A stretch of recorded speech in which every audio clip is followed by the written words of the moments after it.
নমস্কার, আমি ডি বাসুয়ার। আপনারা দেখছেন বিবিবি টিভি বাংলা। আজকে আমি এমন একজন মানুষের সাথে পরিচয় করাবো যিনি চলচ্চিত্র জগতে এসছেন আজ নয় বহুদিন আগেই, এবং ব্যক্তিগত জীবনে শিক্ষকতা করছেন। এবং যেই বিষয়ে কথা বলবো, মুভিটার নাম মুভির নাম হচ্ছে অকাল বিসর্জন। আর সেই মুভিতে যে প্রধান চরিত্র, সেই চরিত্র আমি পেয়ে গেছি পিনাকিদাকে। আমি বিষয়গুলোতে জানার চেষ্টা করব। আমাদের বর্তমান ভারত পত্রিকা আপনাকে শুভেচ্ছা এবং স্বাগতম, এবং আপনাদেরকে আরেকটা জিনিস জানাবো, শারদীয় শুভেচ্ছাও রইল। তো প্রথমে আপনাকে জিজ্ঞেস করবো, আমি কেমন লাগছে আজকে আমাদের পর্দায় আসার পর? না, নিজেকে একটু অন্যরকম লাগছে। এতদিন সামনাসামনি ছাত্রছাত্রীদের সামনে থাকতাম বা ছোটোখাটো অনুষ্ঠানে থাকতাম, এবার পর্দায় মানে তাদেরকে দেখতে পাচ্ছি না যারা আমাকে পরে দেখতে পাবে। এতদিন সামনাসামনি দেখতে পেতাম, যাদের সঙ্গে কথা বলছি, যাদের কথা শুনতে পাচ্ছি, এটা অন্য রকম অনুভূতি। যে আমি বলবো, কারা দেখছে আমি জানতে পারবো না, তারা আমাকে দেখবে, আমার আসল পরিচয় জানতে পারবে না, পর্দার মাধ্যমে জানতে পারবে আমি কি। একটা নকল, মানে একটা মানুষ নকল হয়ে কিভাবে আসে পর্দায় আসল পরিবেশটাকে চাপা রেখে, এই হচ্ছে পর্দার পরিবেশ। পিনাকিদা কেমন লাগছে?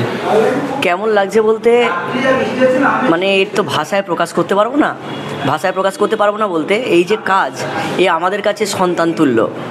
মানে একজন মা বা বাবা যেমন তার সন্তানকে ছোট থেকে বড় করে, তেমনি এই ছবির প্রথম থেকে শেষ পর্যন্ত আমি ক্যামেরার সামনে বলুন বা পিছনে বলুন, প্রথম থেকেই আছি। তো একটা যেমন সন্তান জন্ম দেওয়ার যে আনন্দ, আমার মনে হয় একটা ছবি তৈরির আনন্দ সেই একই। মানে বিশেষ করে পুজোর সময় যে ছবিটাকে আমরা সম্পূর্ণ করলাম, তো কিছুদিনের মধ্যেই পর্দায় আসতে চলেছে। তো আনন্দ তো বলে বোঝাতে পারবো না, কারণ আনন্দের কোনো একক হয় না যেটা দিয়ে আমরা মাপতে পারি। একেবারেই তাই, আনন্দের কোনো একক হয় না। আর পিনাকিদা প্রধান চরিত্রে, আমি সিনেমার অতিরিক্ত বিষয়গুলো আস্তে আস্তে জানবো। আমি একেবারে সরাসরি প্রথম প্রডিউসার অর্থাৎ শিশিরদাকে আমি যে প্রশ্নটা করব, যে এই যে সিনেমা বানানোর ভূত, এই প্রথম আসে কি করে মাথায়? মানে শিক্ষকতা করছেন, ঠিক আছে, এটা তো সমাজে একটা অন্যরকম বার্তা, কিন্তু এইটাও আরেকটা অন্যরকম বার্তা যে প্রডিউসার অর্থাৎ একটা পরিচালক তখনই সাকসেসফুল যখন তার পাশে প্রডিউসার থাকে। তো মানে এই ভূতটা কি করে আসলো আপনার? এটা ভূতই হোক আর ভবিষ্যতই হোক, এই আমার পাশে বসে আছে পিনাকি, একাধারে আমার ছাত্র এবং বন্ধুর মতো। ওই আমার কাছে প্রথম প্রস্তাব নিয়ে আসে, দাদা আমি তো সিনেমা করছি 10 বছর হলো, তা তুমি আমাদের সাথে একটু সাহায্যের হাত বাড়িয়ে দাও, অর্থাৎ কিছু টাকা দিয়ে সাহায্য করো। তখনও জানি না যে সিনেমার সঙ্গে আমি জড়িয়ে পড়বো। তারপরেই আমার কাছে প্রস্তাব আনে যে আমি একটা নিজস্ব সিনেমা করি, যাতে সিনেমাটা আমি থাকবো, আমার একটা পরিচিতি থাকবে। তখনও ভাবিনি সিনেমা কি, আমি কোনো অভিনয় করিনি, আমি কোথায় সিনেমা করব। তো তোমাকে কিছুই করতে হবে না। মানে ব্যক্তিগত জীবনে আপনি কখনো সিনেমা দেখেছি? সিনেমা কেন, কোনোদিন নাটকও করিনি, গান করেছি ছোট থেকে, গানের শখ, গান আবৃত্তি, তাৎক্ষণিক বক্তৃতা, কিন্তু সিনেমায় অভিনয় করবো, আমাকে কেমন দেখতে লোকে নেবে সেটা আমি জানতাম না। কিন্তু পিনাকিও জেনে নিয়েছে দাদাকে আমি সিনেমায় আনবই, এবং বারবার আমার কাছে গিয়ে দাদা তুমি কিছুই করতে হবে না, তুমি এই টাকাটা দাও, আমরা সবাই মিলে সিনেমা করব। তারপরে সিনেমা চালু হলো, তারপর আমাকে একটা রোল দিল, আমি পারবো তো? বলছে হ্যাঁ তুমি পারবে, তোমাকে যে মানিয়ে নেবে। এই যে কোট পরে আছি, আমাকে প্রথমে দিয়েছে উকিলের ভূমিকা, তারপরে উকিলের ভূমিকা কিছুদিন পাঠ করার পর দেখলো বাহ ভালো মানাচ্ছে, তবে ওই ছবিতেই আর একটা অন্য রোল দেওয়া হলো, ডবল ক্যারেক্টার। সেখানে আমি প্রতিবাদী চরিত্র, অন্যায়ের বিরুদ্ধে। জগতে জমি দখল, বাড়িতে আগুন লাগিয়ে দিচ্ছে, মেয়েদের তুলে নিয়ে যাচ্ছে, দোকানে ভাঙচুর হচ্ছে, তার বিরুদ্ধে আমি অন্যায়ের বিরুদ্ধে লড়াই করছি। হ্যাঁ, প্রকাশের ভাষা অনেক কিছু হয়। হ্যাঁ, সেই অন্যায়ের প্রতিবাদ করতে গিয়ে আস্তে আস্তে চলচ্চিত্র হয়, তাহলে তো সেই জায়গায় কথা রাখে না। তারপর আস্তে আস্তে এইভাবেই আমি ছবিতে জড়িয়ে পড়েছি। প্রথম সিনেমা ছিল ওটা, কিন্তু যে কোনো কারণেই শুটিং হলো, রেডি হলো, কিন্তু রিলিজ হয়নি। তারপরে ভেবেছিলাম, মনটা খুব খারাপ যে আমি চেষ্টা করলাম হলো না, তখন আবার নিয়ে আসে অন্য পরিচালকের মাধ্যমে, দাদা একটা ছবি আমরা করছি, তুমি কিছু টাকা দিয়ে সাহায্য করো, আরেকটা ছবি বেরিয়ে যাবে। সেই ছবি হচ্ছে অকাল বিসর্জন, যেটা নিয়ে তখন আমি সেকেন্ডবার যখন এলাম, তখন সিনেমা সম্পর্কে অনেকটা আইডিয়া হয়েছে, কীভাবে অভিনয় করতে হয়, দর্শকের কাছে কীভাবে যেতে হয়, মানে নিজেকে একটু প্রকাশ করার জায়গা পেয়েছি। আর কিছু অভিনয় করেছি এখানে। তো সেই সিনেমাটা আশা করছি আমরা এখানেও সেই একই কাহিনী, সমাজের অন্যায় অত্যাচার, সমাজের যে অবক্ষয়, মদ, জুয়া, মাদকাসক্তি সমাজকে কিভাবে নষ্ট করে দিচ্ছে, যুব সমাজ কিভাবে অধঃপথে চলে যাচ্ছে। যারা সমাজকে এগিয়ে নিয়ে যাওয়ার কথা তারা ওই মাদকাসক্তির মাধ্যমে একদম খারাপ দিকে যাচ্ছে, এমনকি অকালে মারাও যাচ্ছে। এই হচ্ছে অকাল। তার মানে এই যে অকাল বিসর্জন যে আমরা সিনেমা চলচ্চিত্র দেখতে চলেছি, সেটা কি মানে কোনো প্রেমের কাহিনী নয়? প্রেমের কাহিনী অল্প আছে, কিন্তু প্রেমের কাহিনীতে প্রেক্ষাপটটা হচ্ছে প্রেমের কাহিনী আছে, কিন্তু বেকার ছেলে, বাবা মার খরচে পড়াশোনা শিখলো, কোনো রোজগার নেই, চাকরি নেই, তারা নেশার খপ্পরে চলে যাচ্ছে। সেই নেশার খপ্পরে এমন কিছু কাজ করছে, একেবারেই যুব সমাজ এমন একটা কাজ অকালে মানে ভুল করে ফেললো, যার ফলে সমাজে মুখ দেখাতে পারছে না। এবং সেইটার জন্যেই তাদের যে প্রেম কেটে গেল, প্রেমিকা তাকে ছেড়ে চলে গেল, এইভাবে তাদের সমাজে অকালে বিসর্জন, এমনকি তারা মারাও যাচ্ছে। সিনেমার অর্থাৎ সিনেমার যে শেষ দিকটা আমরা দেখতে পাবো, সেখানে আমরা সেই প্রিয় মানুষগুলোকে হারিয়ে ফেলবো। অর্থাৎ সমাজে এরকম একটা বার্তা যে যাদের নবযৌবন, অর্থাৎ যাদের এগিয়ে আসার কথা, তারা কিভাবে বিকৃত মনস্কপূর্ণ হয়ে যাচ্ছে, কি করে তারা পিছিয়ে পড়ছে, তেমনই দৃশ্যকে কেন্দ্র করে এই চলচ্চিত্রটি আসতে চলেছে। তো আমি সরাসরি আরেকটা বিষয় এখন একদম যে প্রধান চরিত্র অর্থাৎ পিনাকিদা, আমি পিনাকিদার কাছে সরাসরি জানবো যে পিনাকিদা, যে এই যে চরিত্র আপনার প্রধান চরিত্র, এই চরিত্রে আপনার আসার জন্য মানে কিভাবে আগ্রহ হলো আর কি? কিভাবে আগ্রহ বলতে, দাদা যখন আগেই বলল এই যে প্রতিবাদের যে ব্যাপারটা, প্রতিবাদের মাধ্যম হিসেবে আমার মনে হয় অভিনয়টা একটা অন্যতম মাধ্যম, যেটা প্রাচীনকাল থেকে আমরা দেখেছি। প্রকাশের মাধ্যম অভিনয় দারুণ, হ্যাঁ, যেটা লোকের মধ্যে এমনভাবে তাদের মাথায় ঢুকিয়ে দেওয়া যায়। রামকৃষ্ণদেব একটা কথা বলতেন, পড়ার চেয়ে শোনা ভালো, শোনার চেয়ে দেখা ভালো। তো এই যে দেখাটা এখানে যখন আমি দেখলাম এমন একটা চরিত্র, তো যে চরিত্র এখানে আমার যে চরিত্রটা, আমি এক বেকার যুবকের বাবা মানে একটা বটগাছ। তো বাবা সবসময় ভয় পায় যে এই যে বর্তমান সমাজ যেখানে চাকরি নেই, কিছু নেই, তো আমি যদি মারা যাই আমার ছেলের কি হবে? শিক্ষিত ছেলে, সে কোনো শ্রমের কাজ করতে পারবে না, তার একখানা ইগোয় আঘাত লাগবে, সবজি বিক্রি করতে পারবে না, কারণ লেখাপড়া শিখলে আবার অনেক কাজের মধ্যে তার একটা ব্যাপার থাকে, পড়াশোনা করলে একরকমের হয়। তো এখানে আমার চরিত্রটা দেখানো হচ্ছে, আমি অত্যন্ত কৃপণ একটা মানুষ, কিন্তু এই কার্পণ্য আমার নিজের জন্য নয়, কার্পণ্য কিন্তু সন্তানের জন্য। এখানে সন্তান স্নেহ, যে আমি মারা গেলে আমি যে টাকা পয়সা রেখে যাব, সেটা দিয়েও যেন আমার ছেলের ভবিষ্যৎ জীবনটা চলে যায়, এটা কিন্তু ছেলেটা বুঝতে পারে না। মানে বাবার এই স্নেহ ভালোবাসাটা সে বুঝতে পারে না, সেভাবে বাবা বোধহয় স্বভাবজাত কৃপণ। এবং বাবাকে যখন পাড়ার লোকে রাগায়, এখানে চরিত্রটার নাম আমার মদন আর কি, এবং কিপটে মদন বলে, মানে আমার যে ছেলের বন্ধুরাও আমার পিছনে লাগে, সেখানে আমি রাগ করি এবং আমার ছেলেও রাগ করে, আমার বাবাকে কেন বলিস। কৃপণ চরিত্র, একদম কৃপণ চরিত্র, মানে সে যে কী লেভেলের কৃপণ সেটা আপনারা পর্দায় দেখলেই মানে বুঝতে পারবেন। চরিত্রটা আমার এতটা ভালো লাগলো যে মনে হয় বর্তমান সমাজের একটা চিত্র এটা, এবং এটা আমাদের প্রতিবাদ হোক, এটা প্রতিবাদ হোক। কারণ যেখানে চাকরি নেই, শিক্ষিত ছেলেরা, দাদা যেটা বললেন যে অলস মস্তিষ্ক শয়তানের কারখানা, তারা বসে বসে নেশাগ্রস্ত হয়ে যাচ্ছে। এখানে কিন্তু নেশার একটা বিরাট বড় ভূমিকা আছে, এবং স্বপ্নভঙ্গ। আমরা যখন আমাদের যৌবনে পা দিই, আমরা অনেক রকমের স্বপ্ন দেখি, ভবিষ্যতে দাঁড়াবো, এবং প্রেম ভালোবাসা তো আছেই, কিন্তু এখানে দেখা যাবে আস্তে আস্তে স্বপ্নভঙ্গ, কিভাবে বর্তমান পরিস্থিতি একটা ইয়াং জেনারেশানকে গ্রাস করে ফেলছে। মানে নেশার কবলে পড়ে, এই যে নেশা সর্বনাশা, এটা আমাদের একটা মূল মন্ত্র, এবং একটা মেসেজ যাবে পাবলিকের কাছে। বহুদিন পর আমার মনে হয় মানুষ আবার হলমুখী হবে, এবং এখানে আমার ক্যারেক্টারে অনেকগুলো শেড আছে, অনেকগুলো। কীরকম? একটা অপত্য স্নেহ দেখানো হচ্ছে ছেলের প্রতি, একটা কৃপণ যে ব্যাপারটা দেখানো হচ্ছে, আবার রাত্রে ঘুম আসছে না, যে শিক্ষিত ছেলেটা আমার কি করবে যদি চাকরি না পায়। যখন এক পাশের বাড়ির এক আত্মীয় যখন জিজ্ঞেস করে, আচ্ছা তুমি যে এত কৃপণ কেন, সে যখন বলে যে আমার ছেলেটা তো এই যে বর্তমান সমাজ চাকরি বাকরি পাবে না, তাহলে আমি মারা গেলে আমার ছেলের কি হবে। মানে ওর যে কার্পণ্যতাটা নিজের জন্য নয়, না কার্পণ্যতা নিজের জন্য একদম নয়। যেহেতু আরেকজনকে আনা পৃথিবীতে, সেই তার ভবিষ্যতের কৃপণ হচ্ছে, একদম সমাজটাকে দেখছি কৃপণ, বুঝতে এমনকি নিজের ছেলে পর্যন্ত একটা ভুল বোঝাবুঝির পর্যায়ে চলে যায়। একবারে। সে ভাবতে পারে না মানে বাবার ভালোবাসাটা কোন দিকে। এবং এই যে নামটা শুনেই বুঝতে পারছেন অকাল বিসর্জন, মানে যাদের হয়তো ভবিষ্যৎ পরিণতি খুব ভালো হতে পারতো, কিন্তু একটা জেনারেশন কীভাবে অবক্ষয়ের অকালেই ঝরে পড়ছে। এবং শুরুটা বা শেষটা কি বলবো, মানে আমি বলতে গিয়েও হয়তো আমার চোখে জল চলে আসছে, মনে দাগ কাটার মতো একটা ছবি। এবং আরেকটা কথা বলি, দাদা যদি এগিয়ে না আসতেন এ ছবি অকালেই বিসর্জন হয়ে যেত। কারণ ছবিটার শুটিং শুরু হয়েছিল, শুটিংটা শুরু হতে হতে আমাদের কিছু বাধা আসে, শুটিংয়ের কাজ বন্ধ থাকে। দাদাকে গিয়ে ধরি, দাদা হাল ধরার পর এই ছবি করতে গিয়েও আমাদের অনেক ক্ষয়ক্ষতি বিপদ হয়েছে। আমরা আমাদের এক মেকআপ আর্টিস্টকে হারিয়েছি, একদম বাস্তব, মানে ছবির নাম যে অকাল বিসর্জন এটা আমরা আগেও একদম মিলে যাচ্ছে। এবং আমরা রীতিমতো একটা ভয় পেয়ে গিয়েছিলাম যে ছবির নাম যে অকাল বিসর্জন, এরকম অ্যাক্সিডেন্ট এমন কিছু কিছু মানে ঘটনা ঘটেছে একদম একদম একদম একদম। ওই যখন মেকআপ আর্টিস্টটা আমাদের মারা গেলেন তখন আমরা ভয় পেয়ে গিয়েছিলাম যে ছবিটা কি কিছু একটা আমাদের ইঙ্গিত দিতে চাইছে বা এরকম একটা কিছু। তবে আশা করছি বহুদিন পর আমরা একটা ভালো বাংলা ছবি উপহার দিতে পারবো, আর যার জন্য এসকে এন্টারটেনমেন্ট, যার কর্ণধার শিশির কুমার সাঁতরা মহাশয়, আমার মনে হয় দাদা না থাকলে ছবি অকালেই বিসর্জন হয়ে যেত, কারণ বাকি কাজটা দাদা পুরোটাই কমপ্লিট করেছে। আরেকজন প্রডিউসার তিনিও মারা গেছেন, মানে সিনেমাটা বন্ধ হয়ে যাওয়ার পথে। যে প্রডিউসার ছিলেন, যার ভরসার সিনেমাটা এসেছিলাম, লাস্টে আমাকেই মানে সমস্তটা টানতে হয়েছে।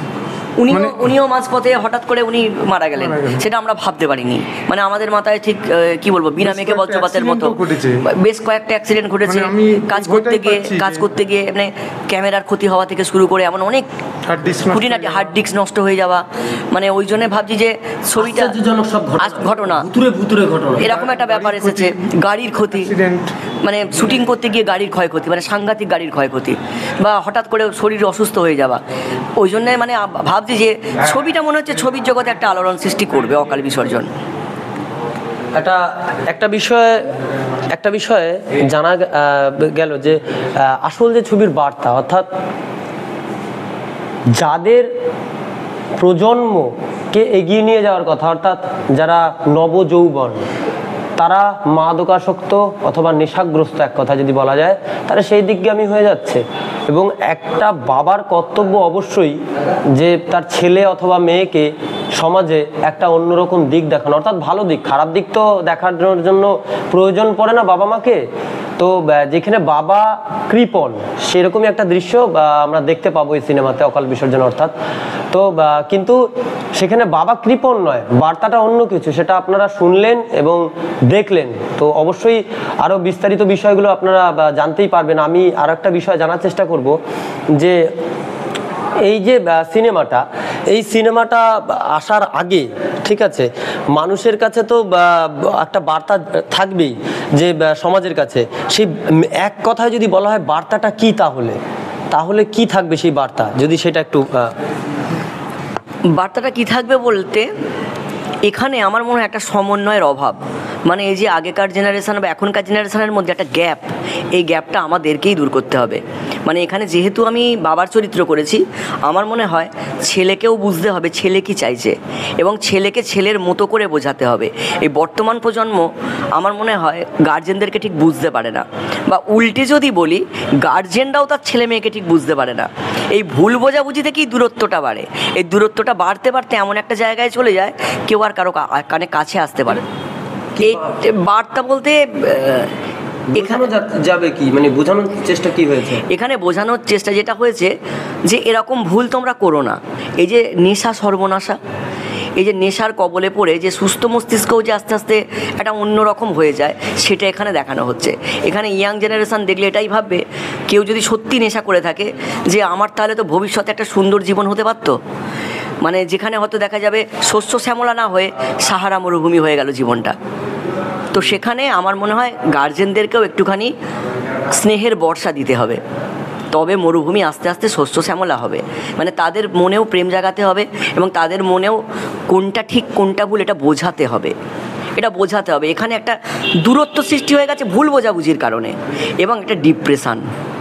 এই যে ডিপ্রেশন, এবং কোনটা ঠিক কোনটা ভুল। একটা আবহাওয়া তৈরি করতে হবে, মৌসুমী জল একদম আসলে প্রকৃতি আবার সেজে ওঠে, সবুজ আপনি সবুজ গাছপালা জন্মায়, তো তাদেরকেও বোঝাতে হবে যে জীবন কি অন্তবিহীন পথ চলাই জীবন।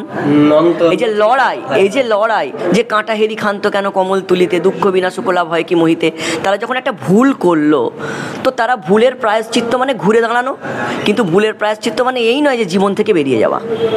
এই যে ভুল সিদ্ধান্ত, এখনকার জেনারেশন যেন এই ভুল সিদ্ধান্ত না নেয়, এই ছবিটা যেন সেটা তাদেরকে বুঝিয়ে দেয় যে তোমরা নিজেদেরকে সংশোধন করো। মনের কথা মা বাবাকে বলো, তোমাদের মধ্যে নিজেকে বন্ধু ভেবে বলো। এই যে বাবা মার সঙ্গে একটা বন্ধুত্বের সম্পর্ক যদি থাকে, তাহলে কিন্তু এই অকাল বিসর্জন ঘটবে না, একদম ঘটবে না। এবং ওই বললাম যে তাদেরকেও বোঝাতে হবে, বাবা হাল ছেড়ে দেওয়া মানে তো হেরে যাওয়া, তাই না? ওই যে দেয়ালে ফেডলেটিক চলাই, যে যতক্ষণ না দেয়ালে পিঠে রুখে দাঁড়াতে হবে, ঘুরে দাঁড়াতে হবে, কথা বলাই জীবন। মানুষ ভুল করতেই পারে, কিন্তু ভুলটার জন্য আমি নিজের জীবন শেষ করে দেবো না। একবার ভুল করেছি, দেখি না সংশোধন হয় কি না। তার জন্য তো একটা সমাজ আছে।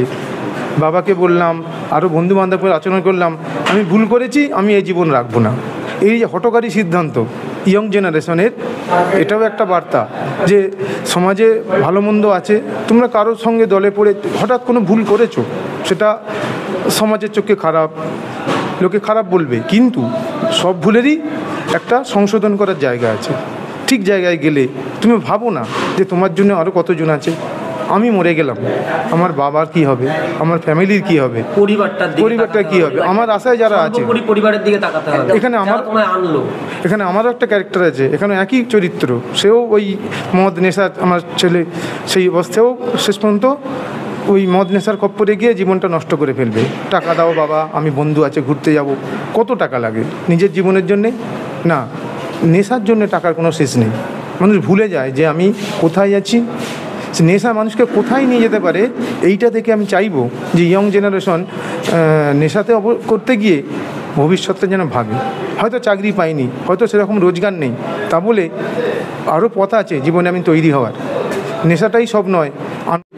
যে ইয়ং জেনারেশন যখনই কোনো সিদ্ধান্ত নেবে, বন্ধুদের কথা অবশ্যই শুনবে, সেই সঙ্গে গুরুজনদের কথা একটু মানবে, বাবা মা বা সেই বয়সী যারা আছে, যাতে চটজলদি কোনো সিদ্ধান্ত ঠিক নয়। একটু ভেবে পা আগুনে পা দেওয়ার আগে একবার ভেবে নিই কোথায় পাটা রাখছি। নাহলে এইভাবে জীবন শেষ হয়ে যাবে, সমাজ শেষ হয়ে যাবে।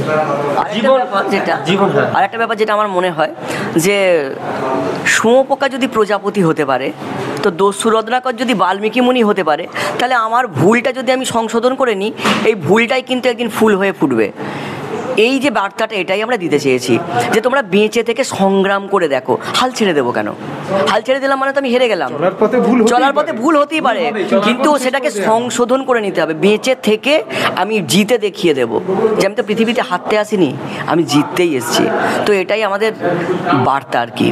যুব সমাজের কাছে এই বার্তা যদি হয়, এইটাই আমার বার্তা। এই কথাগুলো শোনার পরে একটাই কথা বলা যায়, বা আমার মনে পড়ছে যেটা রবি ঠাকুরের কথায়, যে আনন্দ ধারা বহিছে ভুবনে, কত অমৃত শোধা অনন্ত গগনে। তো অর্থাৎ এই বিশ্ব ব্রহ্মাণ্ড জুড়ে কত আনন্দ। আর এই গানেই আরও একটা লাইন আছে, পান করে রবি শশী অঞ্জলি ভরিয়া। এই বিষয়টা যে পান করে রবি শশী, এই যে আনন্দ রবি শশী পান করছে, অর্থাৎ তারা নির্জীব আর আমরা জীব, তারপরেও আনন্দ আমরা পাই, কিন্তু মাদকাসক্তাতে মানুষ ভুগছে এবং সেখানে আনন্দ পাচ্ছে। আনন্দ সেখানে নয় যেখানে মানুষের কল্যাণ, সমাজের কল্যাণ, মানুষের উন্নতি। অর্থাৎ একটা বাবা সে অবশ্যই চাইবে মানুষের কাছে তার ছেলে অথবা মেয়ে ভালো কিছু করুক। অবশ্যই কেউ চাইবে না যে একটা খারাপ কিছুর মধ্যে ঢুকতে। অর্থাৎ আমি যেটা বলতে চাইছি, নেশার মধ্যেও যে ঢুকে যাচ্ছে এখনকার এই সমাজ, সেই বিষয়কে প্রেক্ষাপটে সামনে রেখে এই অকাল বিসর্জন। আপনারা দেখতে থাকুন এবং আমরা বিস্তারিত আরও কিছু বিষয় জানার চেষ্টা করব।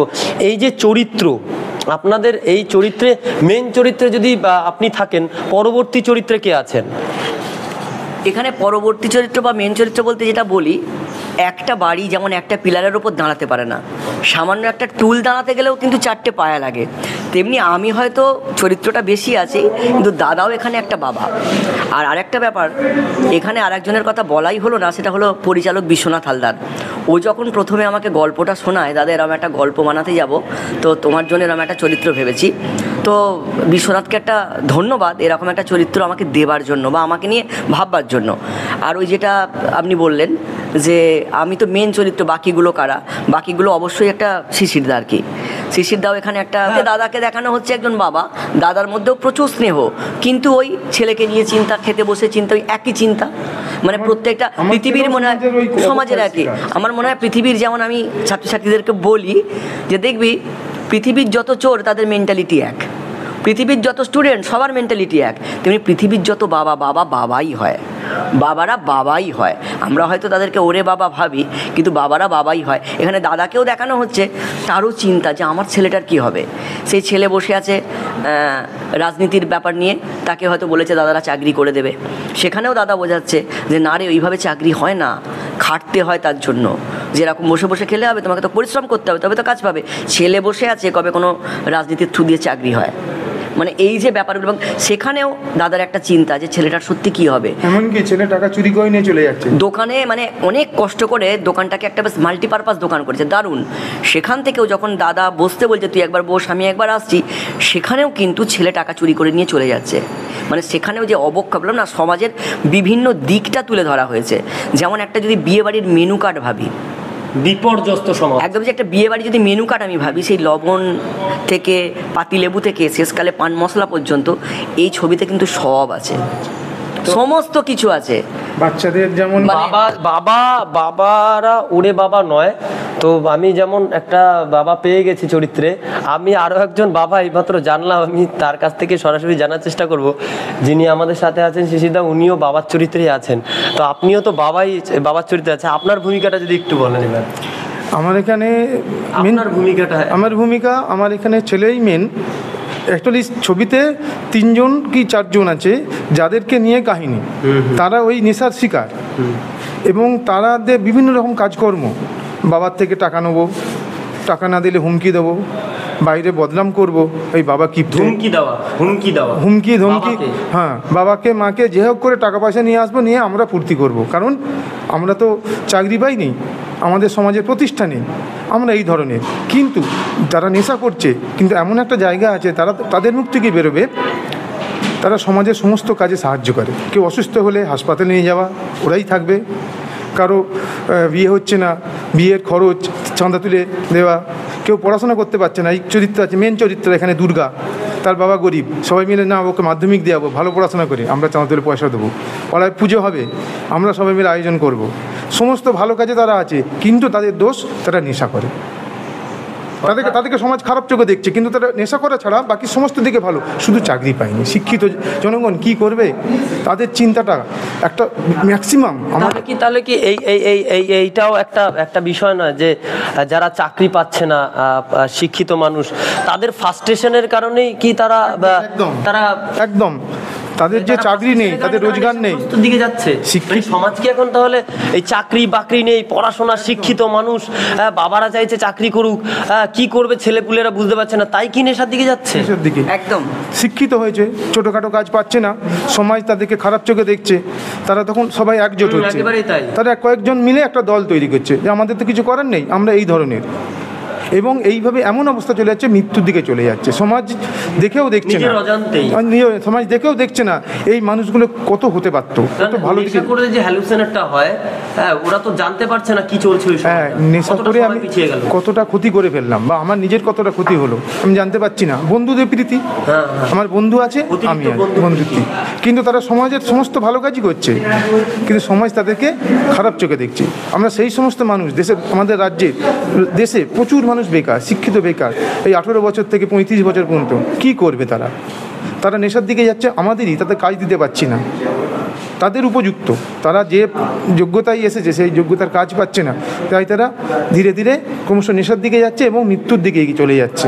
এই যুব সমাজ যারা দেশকে এগিয়ে নিয়ে যেত, এই অবক্ষয় আমরা তাদেরটাই লক্ষ্য করেছি। সমাজ যেন তাদের দিকে গুরুত্ব দেয়, যে নেশা করছে ওর সঙ্গে মিশবি না, ও মদ খায়, ও জুয়া খেলে, ও আফিং খায়, কেন খায়, কেন তাকে আফিং খেতে হচ্ছে, কেন জুয়া খেলতে হচ্ছে, কেন যে লেখাপড়া ছেড়ে দিয়ে গোপনে বাবা মাকে লুকিয়ে অন্য জায়গায় যাচ্ছে। এবং বাস্তব থেকে পালিয়ে যাওয়ার যে একটা ব্যাপার আর কি, মানে বাস্তব যখন কঠিন হয় আমরা চাই কি বাস্তবের জগৎ থেকে পালিয়ে যেতে। অনেকে আধ্যাত্মিকতার লাইন বেছে নেয় এই বাস্তব থেকে পালাবার জন্য, কিন্তু এখানেও তাই। হ্যাঁ, ফণীভূষণ ভট্টাচার্যের একটা কবিতা আছে এই বিষয়ে যে পালিয়ে গেলে আমাকে বলবে যে পালিয়ে গেছি, মানে সাধু সাধু হয়ে পালিয়ে যদি যায়। হ্যাঁ, তো এখানেও তাই দাদা, যেটা মানে আমরা তো একই কথা বোঝাবার চেষ্টা করছি যে বাস্তব থেকে যখন পালিয়ে গিয়ে তারা নেশা করছে, এই নেশাটাই তাদের মস্তিষ্ক বিকৃতি ঘটিয়ে দিচ্ছে, এবং তখন সেটা কোনটা ঠিক কোনটা ভুল। এই যে একটা চরিত্র আছে দুর্গা, যে দুর্গাকে তারা পড়াশোনা করতে সাহায্য করবে এবং সেই দুর্গারই বোনের মতো, কিন্তু নেশা করার পর বাকিটা সিনেমার পর্দায় দেখতে হবে। মানে যদি ট্র্যাজেডি লুকিয়ে আছে, এবং এখানে একটা ট্র্যাজেডি লুকিয়ে আছে যেটা দুঃখের কারণ আর কি, সমাজের যে ব্যাপারটা দুঃখের কারণ, ওটা আপনাদের হলে গিয়ে দেখতে হবে।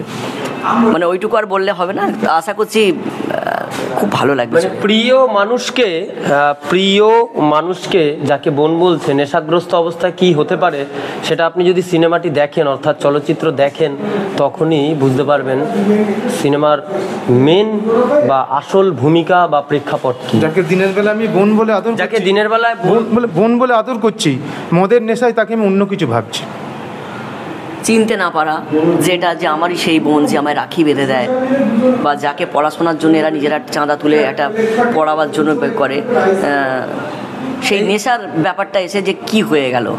এক কথায় ওই যে মানে আলোচনা হচ্ছিল যে বিষয়টা এরকম যে যেই ছেলেটা পাড়ার সব থেকে খারাপ, দেখা যাবে সেই ছেলেটাই পাড়ার প্রেগনেন্ট হয়েছে, হসপিটাল নিয়ে যেতে হবে, তাকে পাওয়া যাচ্ছে, বা কারোর অ্যাক্সিডেন্ট হয়েছে সেই ছেলেটাকেই পাওয়া যাচ্ছে, বা নয় একেবারেই তাই, সেই ছেলেটাকে পাওয়া যাচ্ছে।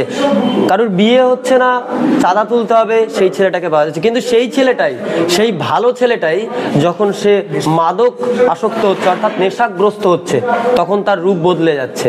আমরা এই বিষয়গুলো জানলাম।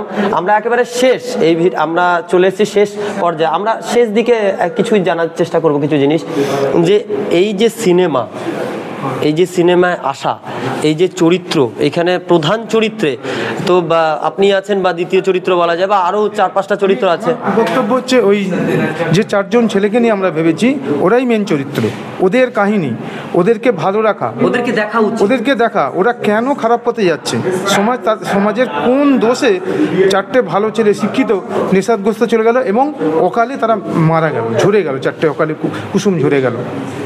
এইটা হচ্ছে কাহিনী, তাদেরকে দেখানোর জন্য আমরা সবাই আছি।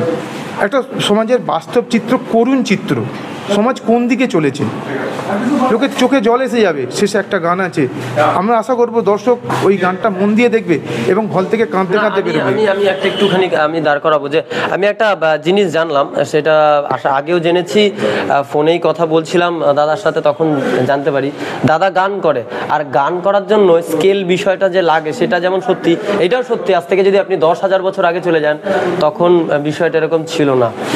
তো আমরা দাদার কাছ থেকে একটা গানও শুনবো। দাদা, এই যে সিনেমার যে গানগুলো, তার মধ্যে আপনার পছন্দের যদি 2-4 লাইন একটু করে শোনান, তাহলে আমরা পরবর্তী বিষয়গুলো তারও আসতে পারি। গানের ব্যাপারে পিনাকি স্যার ভালো গান করে। আমি পিনাকি স্যারের কাছ দিয়ে অবশ্যই শুনবো। আমি আপনার কাছ দিয়ে একটা অল্প সময়ের জন্য, আচ্ছা, গানের একটা লাইন আমি, হ্যাঁ, এই সিনেমাতে একটি গান রাখা হয়েছে, কারণ বিষয় অনুযায়ী মানে প্রেমের গান রাখা হয়নি, পুরো ছবিটাকে তুলে ধরার জন্য একটা গান আছে। তো গানের লাইনটা টাইটেল ট্র্যাক বলা যায়, টাইটেল ট্র্যাক, হ্যাঁ, এইটাই বিষয়বস্তু। আচ্ছা, দুঃখের গান, মানে যখন সব ছেলে মারা গেছে 4জনই, তখন বাবা মা দুঃখে কাঁদছে, আমি আছি, পিনাকি আছে, আরও মেয়ের বাবা আছে, আরেকজন, সকলে কাঁদছে। সেই সময় গানের ট্র্যাকটা বাজছে, কেন পিরিতি বাড়াইলা রে বন্ধু, ছেড়ে যাইবা যদি একসাথে করুন না, কেন পিরিতি বাড়াইলা রে বন্ধু, ছেড়ে যাইবা যদি, কেন পিরিতি বাড়াইলা রে বন্ধু, ছেড়ে যাইবা যদি, কেমনে রাখিব তোর মন, কেমনে রাখিব তোর মন আপন ঘরে বাঁধিরে বন্ধু ছেড়ে যাইবা যদি কেন পিরিতি বাড়াইলা রে বন্ধু ছেড়ে যাইবা যদি। এটা দুটো মানে, ছেলেদের থেকে প্রেমিকারা ছেড়ে চলে যাচ্ছে সেটা দুঃখ, আর আমাদের সন্তানরা আমাদের ছেড়ে চলে যাচ্ছে, এর থেকে তো বড় দুঃখ হয়। আর সমাজ থেকে চারটে কুসুমের মতো অকালে ঝরে যাচ্ছে। একটা বাবা তার ছেলেকে হারালে, একটা বাবা তার ছেলেকে হারালে সেই দুঃখ গানের মধ্যে দিয়ে প্রকাশ পেলেও কিন্তু বাস্তবে কি প্রকাশ পায়? বাবার কষ্টটা, বাবার কষ্ট কতটা হয় সেটা বলার জন্য কোনো ভাষা থাকে না। তাই এইটা ভাষার বিষয় নয়। আমরা আস্তে আস্তে একেবারে শেষের দিকে আসছি, আমরা একটা গান শুনলাম একেবারে শেষ। আমি একেবারে শেষের দিকে কিছু প্রশ্ন করবো, একেবারে ছোট ছোট দু চারটে র্যাপিডলি প্রশ্ন। সেটা হচ্ছে এই যে সিনেমাটি, এই সিনেমার মানে অনুপ্রেরণাকে, মানে কিভাবে আপনাদের কাছে মানে এই সিনেমার অনুপ্রেরণা আপনি যদি বলেন। এটা আমার থেকে পিনাকি স্যার ভালো বলতে পারবে। আমার কাছে আগে ওই গল্প কাহিনী নিয়ে এসেছে, তারপরে আমি জয়েন দিচ্ছি। আচ্ছা, আপনি অনুপ্রেরণা অনুপ্রেরণা বলতে বর্তমান সমাজ, কারণ বিশ্বনাথ যখন আমাকে বললো দাদা একটা অন্য টাইপের ছবি করব। বিশ্বনাথ স্যার কি মানে ডিরেক্টর, পরিচালক বিশ্বনাথ হালদার আর কি। তো ও যখন আমাকে বললো দাদা গল্পটা বলে দাদা এরকম একটা সমাজকে নিয়ে একটা ছবি করতে চাই। আমি কর না, তো যে ছবিটা লোকের কাছে পৌঁছাবে, কারণ বিনোদনের থেকে আমার মনে হয় লোকশিক্ষা, যেটা আমাদের রামকৃষ্ণদেব বারবার বলেছেন, লোকশিক্ষে, উনি বলতেন লোকশিক্ষে, হ্যাঁ ওনার ভাষায় যে হ্যাঁ রে লরেন লোকশিক্ষে দিতে হবে। তো ও যখন বিশ্বনাথ যখন আমাকে ছবিটার কনসেপ্ট বললো দাদা এরকম একটা সমাজকে নিয়ে আমি চিন্তা ভাবনা একটু কর, তখনও এরকম একটা কনসেপ্ট আমাকে শুনে আমার ভীষণ ভালো লাগে। আমি ঠিক আছে তাহলে এর জন্য কী করতে হবে, বললো দাদা এরকম তোমাকে একটা টিপিক্যাল বাবার চরিত্র দেওয়া হবে। বললাম হ্যাঁ ঠিক আছে, তুই যখন আমাকে ভেবেছিস যদি আমাকে দিয়ে করিয়ে নিতে পারিস তো হবে। তখন যখন কাজ শুরু হলো, কাজটা করতে গিয়ে মানে এতটাই ভালো লাগলো, মানে আমরা একসঙ্গে 5 দিন 6 দিন একসঙ্গে কাটিয়েছি, একটা টিম পুরো পরিবারের মতো। সেখানে আমরা সারাদিন খুব কষ্ট হতো, মানে প্রচণ্ড রোদে ঠান্ডাতে, কিন্তু একটা পরিবার যখন হয়ে গেছিলাম আর কাজের যে একটা আনন্দ, কাজটা করতে গিয়ে এত আনন্দ পেয়েছিলাম। কিন্তু তারপর তো কাজটা বন্ধ হয়ে গেল, বললাম যে দাদাকে আবার দাদা এর সঙ্গে যুক্ত হলো আর হলো। অনুপ্রেরণা কিন্তু আমাদের বর্তমান সমাজ।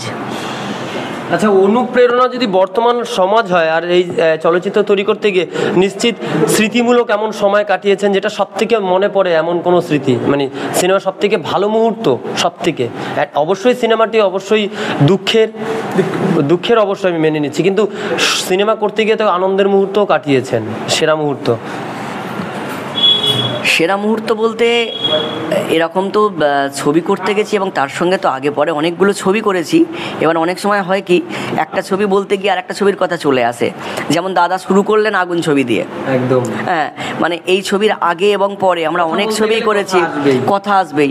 এই ছবির সুখস্মৃতি বলতে এই একসঙ্গে আমাদের যখন লাঞ্চ হতো তখন একটা মজা, তারপরে একসঙ্গে হয়তো কোনো আউটডোরে যাচ্ছি সেটা একটা মজা, একসঙ্গে খাবার যে ভাগ করে খাওয়া সেটা একটা মজা। তারপরে শুটিং চলতে চলতে একটা সময় আমার মনে আছে আখের রস বিক্রি করছে, সবাই মিলে দাদাকে ধরেছে, দাদা সঙ্গে সঙ্গে মানে দাদাকে বলতেও হয়নি, সঙ্গে সঙ্গে দাদা সবাইকে আখের রস খাওয়াতে শুরু করে দিল, মানে শুটিং বন্ধ। আইসক্রিম, পাড়ায় আইসক্রিম বিক্রি করতে এসছে, হ্যাঁ সবাই একটা করে আইসক্রিম খেয়ে নাও, একটা মিষ্টি মুখ করো, একটা ভালো ছবির কাজ করছো।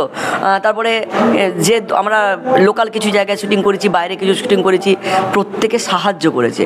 মানে এই যে মানুষের জন্যে, জীবনের জন্যে একটু সহানুভূতি কি মানুষ পেতে পারে না? ভূপেন হাজারিকার সেই যে অমর গান, এই গানটা কিন্তু এই ছবিটা আমার মনে হয় তার সঙ্গে অনেক দোকানে মানে তারা স্বেচ্ছায় ছেড়ে দিয়েছে। মানে চায়ের দোকানের কিছু দৃশ্য আছে যেখানে আমি আর দাদা বসে গল্প করছি, বা আমি কৃপণ মানুষ অপরের থেকে একটু ঝেড়ে খাবার যে প্রবণতা, বা আমি দাদার থেকে টাকা ধার করেছি লুকিয়ে পালাচ্ছি, দাদা এসে পড়েছে, বাস্তব চিত্রটা একদম। এই যে চায়ের দোকানদার, যে মুদির দোকানদার দাদাকে দেখানো হয়েছে, তাদেরকে একবার শুধু বলা, তারা ওই বললাম না ভূপেন হাজারিকার ওই গানটা আমার গুনগুন করতে খুব ইচ্ছে করছে, যে মানুষের জন্য। তো গানটা তো তেমনই গুনগুন, গানটা মানে কি বলবো, গানটা এক লাইন গাই। হ্যাঁ একদম ভূপেন হাজারিকার গান।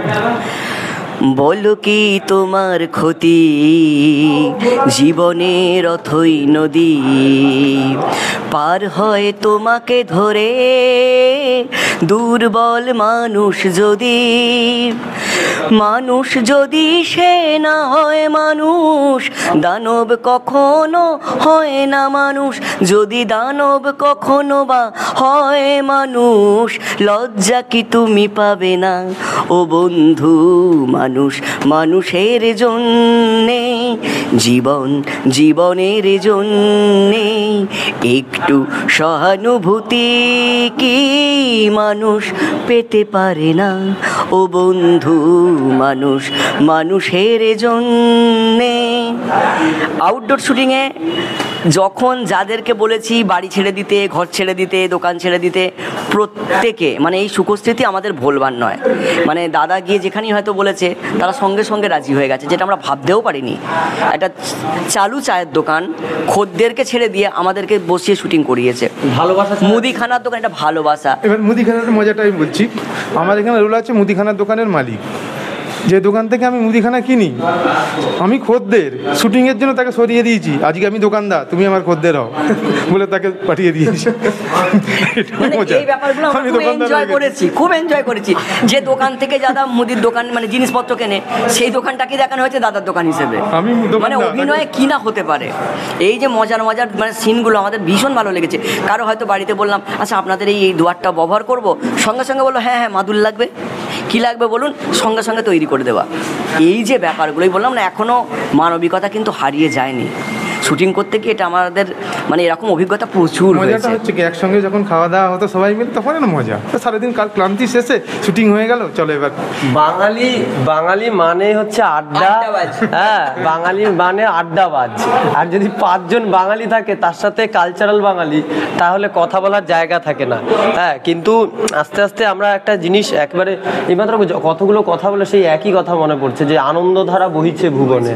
হ্যাঁ, তো আনন্দ তো এখনো এখানে আনন্দ, এত দুঃখের মুভি, হ্যাঁ, তারপরে হাসি চলে আসছে। হাসির কথা তো বললে হাসি পাবে, এটাই স্বাভাবিক। তো আমি একেবারে সরাসরি আমি একটা মানুষের কাছ থেকে জানতে চাইবো, একেবারে সরাসরি শিশিরদার দিয়েই, যে এই যে সিনেমা, এই সিনেমার শেষ পর্যায়ে মানে কার কৃতিত্ব ছাড়া আপনি এই কাজে হাত দিতে পারতেন না? একদম এক কথা হচ্ছে পিনাকি। আমি সিনেমা সম্পর্কে একেবারেই অজ্ঞ। আমাকে পড়াশোনার ক্ষেত্রে আমি মাস্টার হয়েছি ঠিকই, কিন্তু এই সিনেমা জগতে আমার একেবারে অজ্ঞ বললে ভুল হবে। আপনি ইংরেজি সাহিত্যে মাস্টার্স করেছেন। সিনেমার ক্ষেত্রে না, সিনেমার ক্ষেত্রে আমি মনে করছি অজ্ঞ, তবে বোধহীন নয়। কিন্তু আপনি সিনেমার চরিত্র করছেন, গানের গলাও ভালো। চেতনাবোধ না থাকলে এত সুন্দর গলা প্রকাশ পায় না। ঠিক আছে, আরেকটা জিনিস আমি খেয়াল করছি, আপনার ছাত্র হতে পারে শিশিরদার, কিন্তু প্রথম থেকে দুজনের প্রতি একটা প্রেম দেখতে পাচ্ছি। কৃতিত্বের কথা বললেই এই মানুষটা, আমি যদি কৃতিত্বের কথা আমি আবার একবার জানার চেষ্টা করবো, একবার সরাসরি পিনাকিদার কাছে, কার কৃতিত্ব ছাড়া আপনি এই কাজটা করা হতো না? চিনি কিনতে গেলে চিন্তামণিকে দরকার, যে টাকাটা দেবে, তাই তো?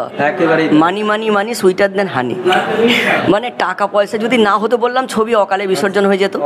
শিশির বাবু না থাকলে, মানে শিশির দা না থাকলে ছবিটা হতো না, এটা একদম সত্যি কথা। আর দাদা তো বারবার বলেছে, দাদা হয়তো বলি উনি আমার স্যার, উনি আমার স্যার সম্পর্কে অবশ্যই আমারও স্যার। হ্যাঁ, উনি আমার স্যার। জায়গা দিয়ে দাদা বলতে পারি, ভালোবাসার জায়গা থেকে বলতে এমন একটা সম্পর্ক তৈরি হয়ে গেছে, একটা বন্ধুর সম্পর্ক, দাদা ভাইয়ের সম্পর্ক। মানুষটাই তো তাই। মানে যখন দাদার মনে হয়তো খুব কষ্ট হয়, কাকে বলবো, আমায় মাঝে মাঝে বলে তোমাকে ছাড়া কাকে বলবো। বা আমারও যখন কিছু মনে হয়, দাদা তুমি ফোন করলে, দাদা তুমি তোমার সঙ্গে কথা বলে, বলতেও পারে না সবার সঙ্গে তো সবার ঠিক খাপ খায় না। মানে আমাদের হয়তো বয়সের একটা গ্যাপ আছে, কিন্তু মনটা হয়তো একই রকমের। হ্যাঁ, মানে এমনি ক্ষেত্রে আমি ছাত্র, দাদা গুরুদেব। আবার এই লাইনে দাদা তো আবার অন্য কথাই বলছেন। কিন্তু আরেকটা কথা বলি, দাদা হয়তো প্রডিউসার বা অভিনয় করেছে, কিন্তু অভিনয়ের দিকে দাদা অভিনয় করেছে মানে রীতিমতো ন্যাচারাল অভিনয় করেছে। এবং আরও বেশ কিছু ছবি আছে দাদার হাতে, সেই মানে ছবিগুলো আগুন থেকে শুরু করে, লড়াই থেকে, ম্যাজিক পেন, এবং সেখানে দাদার যা ডেডিকেশান, মানে একজন শিল্পী হিসেবে, সেটা আমার মনে হয় অনেক এখনকার দিনের হিরো হিরোইনদেরকে শিখতে হবে। মারপিটের একটা সিনে, একটা ছবির, আমি এখন নামটা বলবো না ছবির, 1 ঘন্টা দাদা পড়ে আছে জল কাদাতে। আমরা হলে রাগে উঠে পালিয়ে আসতাম। বাস্তব চিত্র। মারামারি করতে গিয়ে সামনের দাঁতের অংশ খুলে চলে গেছে, ভেঙে চলে গেছে। বাস্তবে পায়েতে প্রচণ্ড চোট। এমনি দাদা বারবার অ্যাক্সিডেন্ট করে দাদার দুটো পায়েতে একটু আঘাত আছে, দাদার দাঁতের ব্যথা, সেইখানে ফাইট সিন করতে গিয়ে দাদার দাঁত ভেঙে চলে গেছে, কিন্তু একইভাবে পড়ে আছে, মানে চরিত্র থেকে বেরোয়নি। তো আমার মনে হয় এরম ডেডিকেশন কজনের হয়? এই যে ঢুকে যাওয়া চরিত্রের মধ্যে যে পারি, এই যে রবি ঠাকুরের একটা কথা আছে না, পারি নাই বা পারি না হয় জিতি কিংবা হারি, যদি অমনিতে হাল ছাড়ি মরি সেই লাজে। তো এই যে ব্যাপারটা, এটা আমাকে মুগ্ধ করে দেয়, অসাধারণ। মানে যে কোনো চরিত্র, এখানেও যে চরিত্রটা করেছে পুরো ন্যাচারাল একদম।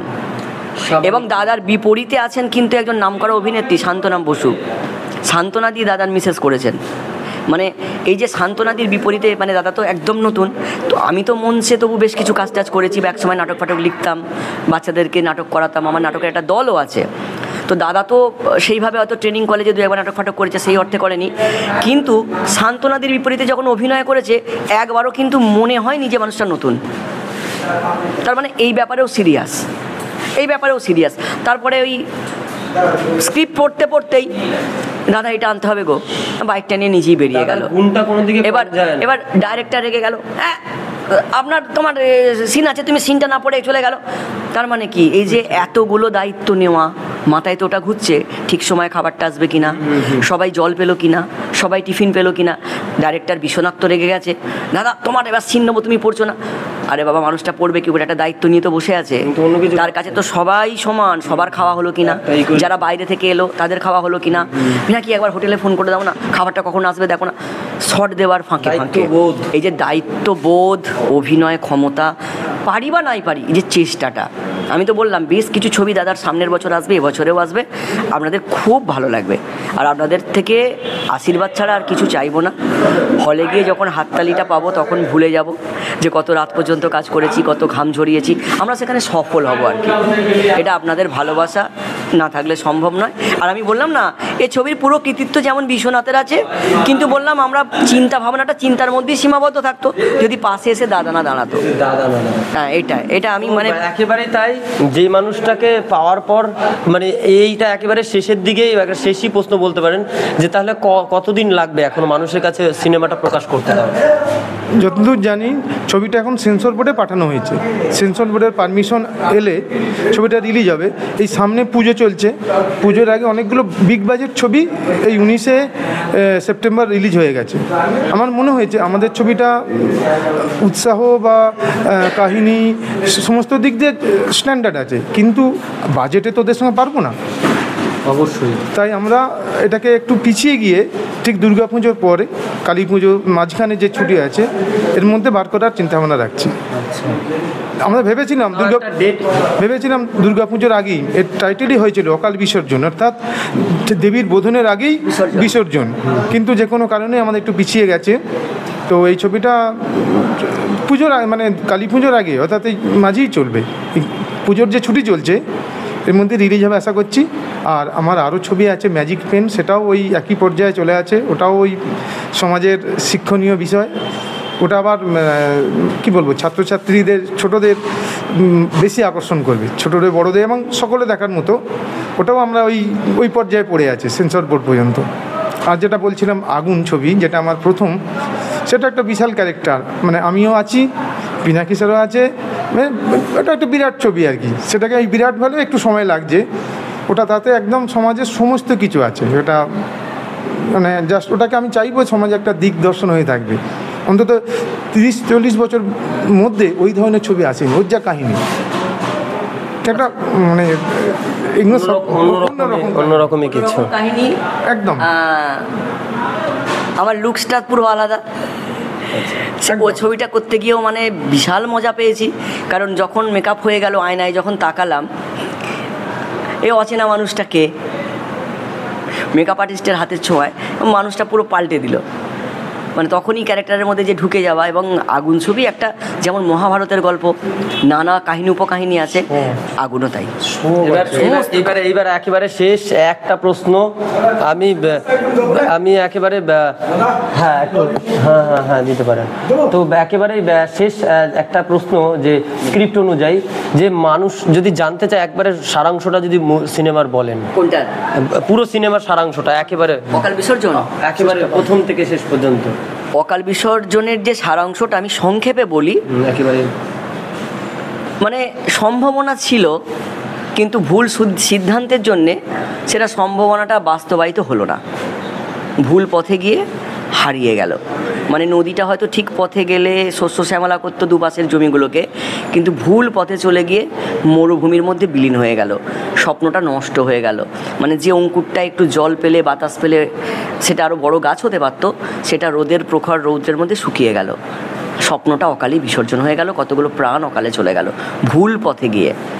তাই তো অকাল বিসর্জন, সেটাই অকাল বিসর্জন, যেটা প্যাথেটিক। আচ্ছা, পিনাকিদা পুরো নামটা মানুষকে বলতে হবে, আপনার পুরো নামটা আরেকবার। আমার নাম পিনাকি দাস। আচ্ছা, পিনাকি দাস। পিনাকিদা আমার প্রিয় পিনাকিদা, প্রাইমারি স্কুলের, হ্যাঁ অবশ্যই প্রাইমারি স্কুলের শিক্ষক পিনাকিদা আমি পরিচয় করলাম। আচ্ছা, আপনার পরিচয়টা? শিশির কুমার সাঁতরা, আমি ওই হাই স্কুলের টিচার, আজ 21 বছর হলো সার্ভিস করছি। 21 বছর সার্ভিস। আপনি কত বছর শিক্ষকতা করছেন? আমারও 21 বছর।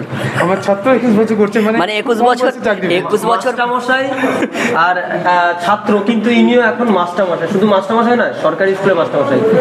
আর আপনারা দেখুন অকাল বিসর্জন এবং সমাজকে কি বার্তা রাখছে, না দেখলে তো বলা যাবে না। খুব শীঘ্রই আসছে অকাল বিসর্জন, দেখতে থাকুন, সঙ্গে থাকুন। ক্যামেরায় শুভর সাথে আমি ডিবাসু, বিবিটিভি বাংলা, মানুষের কণ্ঠ, মানুষের কথা। নমস্কার। নমস্কার।